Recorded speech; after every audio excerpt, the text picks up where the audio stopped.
Coming up on OU Nightly, the threat for severe weather returns for Friday. Find out what hazards and the timing is in store for your area. And early voting starts today. We spoke with Norman voters about what's on the ballot. Plus, the president firing his attorney general. Why Trump made this decision. This is OU Nightly.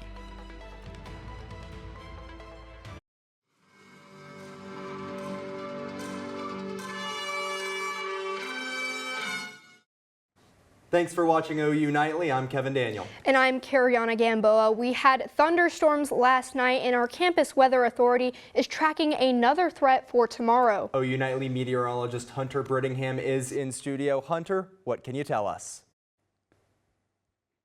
Kevin and Cariana, the storms that prompted the severe weather across our area last night have pushed off today to the Mississippi River Valley. They actually have a tornado watch for portions of the upper Midwest until 8 p.m. tonight. But for us, we are going to remain precipitation free tonight. But that did not mean that we saw a lot of precipitation last night, because we certainly did. We picked up over an inch of rain right here in Norman, over nearly an inch of rain in Eden, and over an inch and a third of rain up in Oklahoma City. So we are going to be seeing another threat for severe storms tomorrow. The Storm Prediction Center right here in Norman does have our area under a level 2 slight risk for tomorrow. So coming up later on in the show, I'm going to dive deeper into the threats for tomorrow, the cold front, and also seeing where our temperatures are going to go behind it. Thank you, Hunter. Early voting starts today for the general election in Norman. OU Nightly's Gracie Stubblefield is live at one of the polling sites. Gracie? I'm here outside of Sooner Mall, where some residents here in Norman began voting this morning. I spoke to voters earlier to hear from them directly about some of the propositions on the ballot. Sooner Mall is one of the 6 locations available for early voting in Cleveland County. Some residents may have wanted to beat the crowd, but others hope to use their voice even if their schedules interfere. We're going to be out of town next week, and we don't like to miss an election, so we decided to come in and vote and get it early so our vote would count. That's the only thing we can do as citizens is your voice is heard by a vote. Among the 5 propositions on the ballot is the Norman Streets Bond Renewal to authorize funds to reconstruct streets in Norman over the next 5 years. While residents have had different experiences regarding the issue, the reactions seem to be in agreement. It has impacted me. It was a long time coming, and it was unsettling once they did begin, because it put us out for quite a while they worked on it. It has not affected us, but I think it's a good thing. We got to keep taking care of our infrastructure and our roads in town. Another proposition concerns the $8 million city-owned homeless shelter, and voters voiced their concerns moving forward. Personally, I'm not a big fan of it. I think we need to take care of something, but I think there's a point that we need to have a good balance on what we're doing for the homeless as opposed to what we're providing. Early voting will remain open April 2nd through the 3rd from 8 a.m. to 6 p.m. in Cleveland County. The general election takes place on April 7th, where Norman residents will be able to vote on proposed city charter changes. Reporting from Sooner Mall, Gracie Stubblefield, OU Nightly. Thanks, Gracie. You can go to the City of Norman website for more information on early voting and the upcoming elections in the area. At the state capitol, candidate filing is underway for Oklahoma's top offices. Here's a list of all the offices you'll be voting on. At the end of this election season, Oklahoma will have a new governor, attorney general, and state superintendent. The filing period ends tomorrow, April 3rd at 5 p.m. The primary election will be held on June 16th, and if needed, a primary runoff election will be held August 25th. Moving nationally, Pam Bondi has been fired as U.S. Attorney General. Hayden Grubbs has that and the rest of today's national and international headlines from the News Center. Yes, after over a year of serving President Donald Trump, Pam Bondi has been fired as Attorney General. In a post on Truth Social, President Trump referred to Bondi as, quote, a great American patriot and a loyal friend. In the same post, Trump said a former Deputy AG Todd Blanche will replace Bondi, and Bondi will work in the private sector as an important role that will be announced at a later date. Over a month into the Middle East conflict, President Trump gave a live address last night. We're going to bring them back to the Stone Ages where they belong. President Trump said he is confident that the war is in the end stages and that Iran's Navy, Air Force, and missiles are gone or unusable. Trump also signified the U.S. is prepared to intensify its military response. and President Trump's White House ballroom gets final approval from the National Capital Planning Commission. This comes days after a judge ordered a halt to the construction unless Congress allows the changes.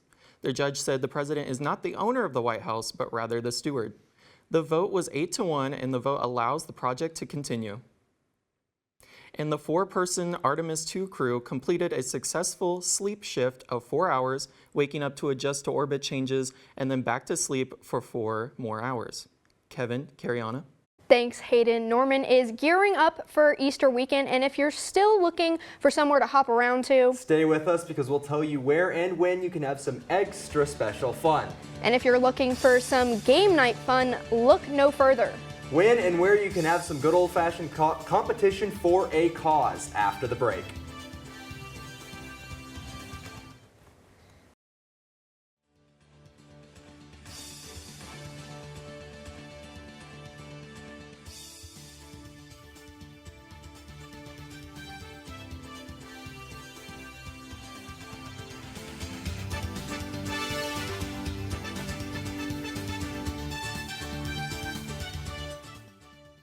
Back. Now you can spring into the many events surrounding the Norman community. Leah Smith has that in today's Around the Town report. Thanks, Cariana. We're taking a trip up north. Tulip Fest is back in Oklahoma City. This floral festival is taking over the Myriad Botanical Gardens located in downtown Oklahoma City. The tulips are available to be enjoyed all week long, but the weekend will bring even more activities.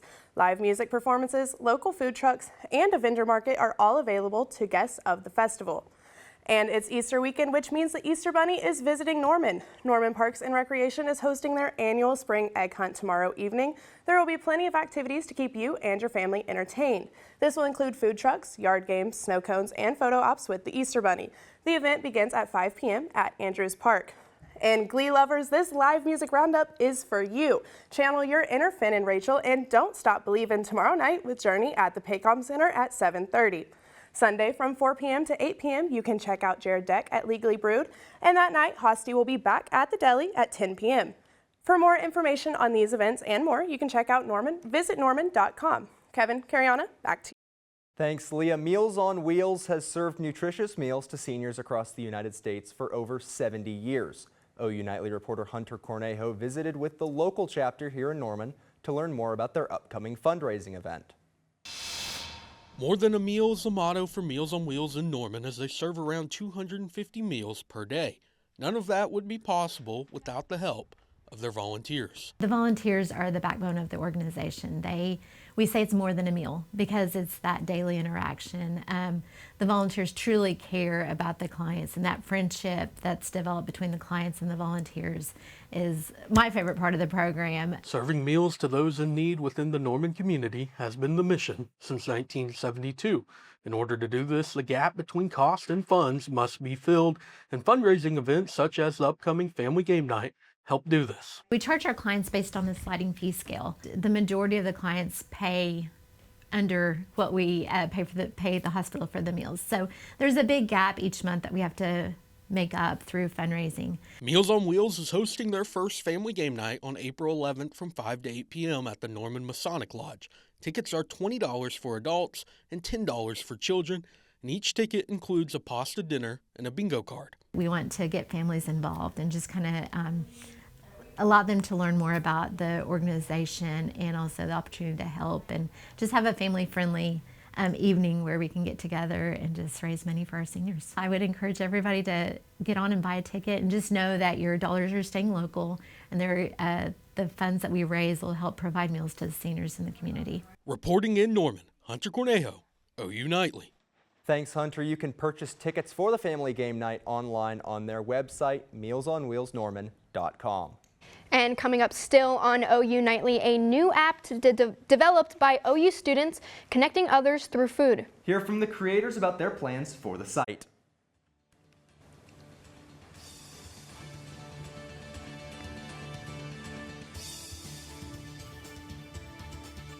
And I'm tracking the latest in severe weather for tomorrow's risk. Find out the timing when we return.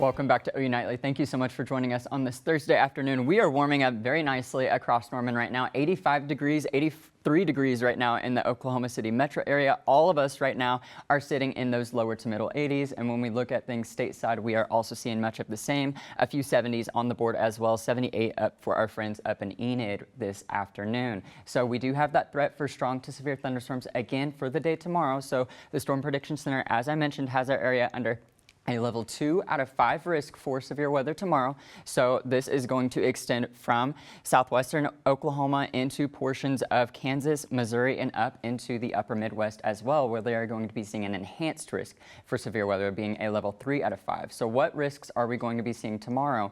Well, we do have a low-end tornado threat. We can never say zero around here because we can see a quick spin up whenever we see strong to severe thunderstorms here in Oklahoma. We also have that hail potential where we could see hail upwards of golf balls in diameter, and then winds we could see upwards of 60 to 70 miles per hour. So we are primarily going to be seeing a hail and wind event for the day tomorrow, but we also have to consider flash flooding. We saw a lot of rainfall yesterday with the storms that moved through, and we're going to see multiple rounds of storms heading into the day on Friday and early again on Saturday. So I'll go ahead and time this out for you. This evening we are sitting high and dry. We are seeing those temperatures again in those lower 80s. Those are going to cool off into the upper 60s overnight, and then we will see a return of some cloud cover for the day on your Friday ahead of a cold front. But by 4 to 5 p.m. we start to see this linear line of strong to severe thunderstorms. Our best chance for seeing those strong to severe storms at this time. That will quickly push off to the east, but behind it we'll see some more redevelopment as we head into Friday night and early Saturday morning. A lot of this on the second wave is going to be our biggest potential for seeing the heavier rain bands as they move through our area. So again, keep in mind the flash flooding potential for the day on Friday and again into early Saturday morning. But by Sunday on your Easter, we are sitting under a ridge of high pressure and seeing those temperatures rebounding very nicely into those seasonable temperatures. So heading into tomorrow evening upwards till midnight, we are going to be seeing almost 2 inches of rainfall right here in Norman, and then increasing that to over 2 inches by Saturday night, upwards of 3.5 inches down for our friends down in Ardmore. So we do have our drought monitor that updates every Thursday, but the data is inputted on Tuesdays, so we should see some improvement to next week's drought monitor, but right now we are still sitting in that extreme category. But as we head throughout the remainder of the beginnings of April and into the middle part of the month, we are going to be seeing our rain chances being on the increase to hopefully help out with that drought situation. But we do see the rain chances for the day on Friday. Temperatures take a downward trend for Saturday and rebound again on Sunday for your Easter, and then temperatures are back in the 70s to start next week. So very seasonable temperatures to start the next work week. Yeah, so tomorrow, hail, wind, and flood, you're saying the main, possible severe weather is. What kind of tips for preparation do you have for that? Yeah, so start preparing now, make sure that you have a plan in place for any type of wind or tornado event, We do recommend that you put as many walls between you and the storm as possible. You want to be on the lowest level of your home or building in the most interior room as well, just to ensure that you can be safe no matter what happens. Well, thank you so much, Hunter. Now, 2 OU students are working together to bring the taste of food sharing to the tip of your fingers. OU Nightly reporter Caroline Kramer sat down with the students to see what the creation is all about. What started as an idea among Oklahoma students is now helping people find their next favorite meal and changing the food game by bringing conversation back to the table. The app Taste Circle is now available and gives users a place to share home-cooked meals, dining experiences, and food inspiration with the people around them. Through the app, through our feed, you can see local promotions through small restaurants, big corporations, whatever. The app is still new and there's tons of new features that we want to develop. I mean, one of those things that we've been experimenting with just on our social media side is Meal of the Week. It inspires people to cook on their own, and there's a new winner every week that people get to vote on and decide what's the best looking meal. It also is a great way to shine a light on small restaurants and business owners. Eventually, I want to see people internationally connect, see different cultures, different ways people eat. I'm very grateful for the opportunity that I have here in Norman, Oklahoma, but also how many people's lives are going to be able to be connected through one platform, and that starts with Taste Circle. I'm Caroline Kramer, OU Nightly. The app is free and users can download the app on the App Store under the name Taste Circle. And after a overtime win against Colorado, the Sooners in Sin City are moving on to the semifinals of the College Basketball Crown Tournament. And having a 17-1 record in March, OU softball starts their April slate right here in the Sooner State. And we'll talk about the team they're hoping to tame starting tonight, coming up in sports.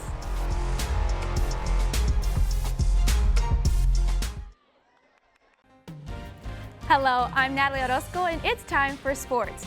OU men's basketball may have been the first team out of the NCAA tournament, but they are still fighting for a crown.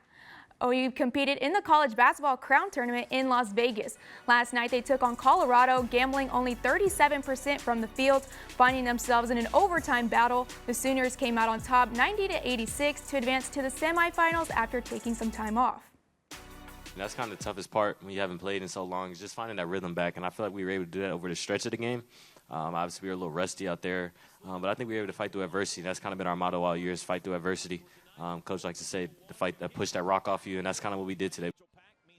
And Tuesday, OU softball faced Wichita State, where they scored 6 runs in the 6th inning to close the game with a 12-3 win. Starting tonight, they face Kentucky for a 3-game series at Hope, where they have not lost in 367 days. Their focus is on managing midseason fatigue. These past couple of weeks, we've found how to get out of that and kind of capitalize on the next, we call them championship innings, where it's just work really hard to close games. And I think that these past 2 weeks have allowed us to detect that and then see it and then find a way to get out of it.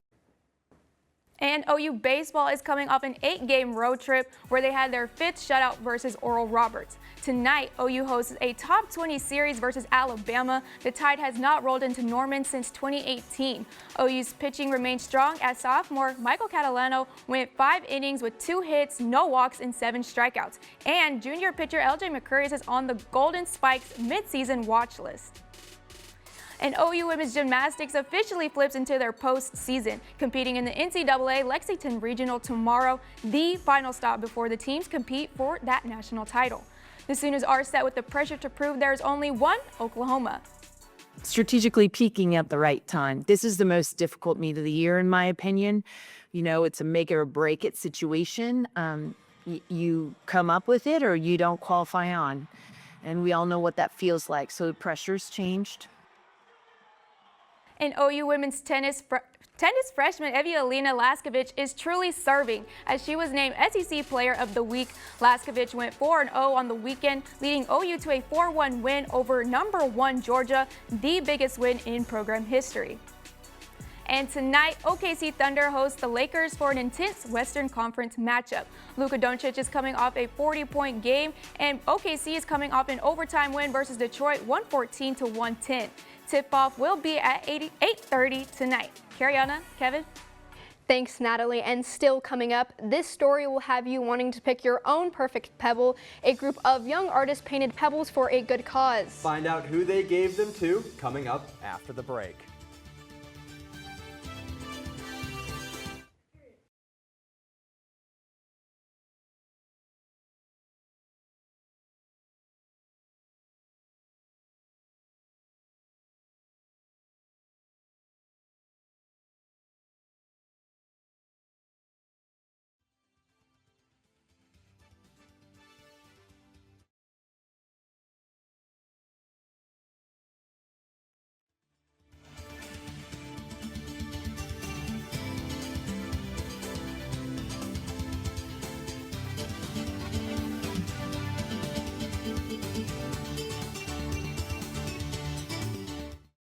Good evening. I'm Lauren Jackson here at the OU Nightly Update Desk.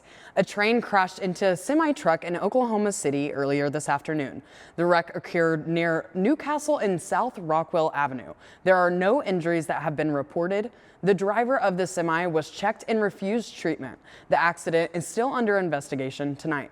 Oklahoma City Fire Department is asking to be careful around all railroad crossings. Kevin, Cariana, back to you guys in the studio.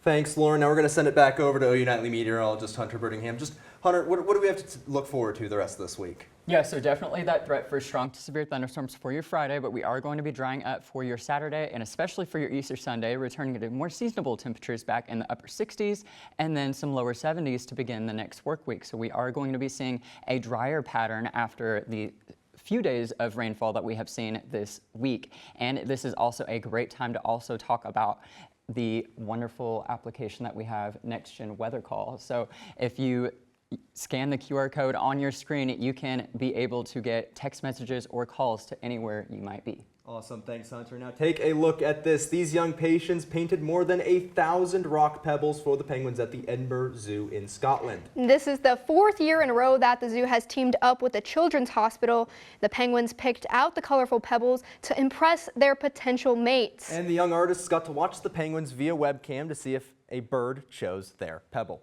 What a cute story. We should get each other pebbles instead of rings. Yeah, forget a ring, get me a pebble. I agree with that, especially, you get to personalize it, design your own, just add that extra little, personal touch to it. Well, thank you so much for watching OU Nightly. I'm Kevin Daniel. And I'm Cariana Gamboa. Be sure to watch OU Nightly live weekdays at 4:30. Good night.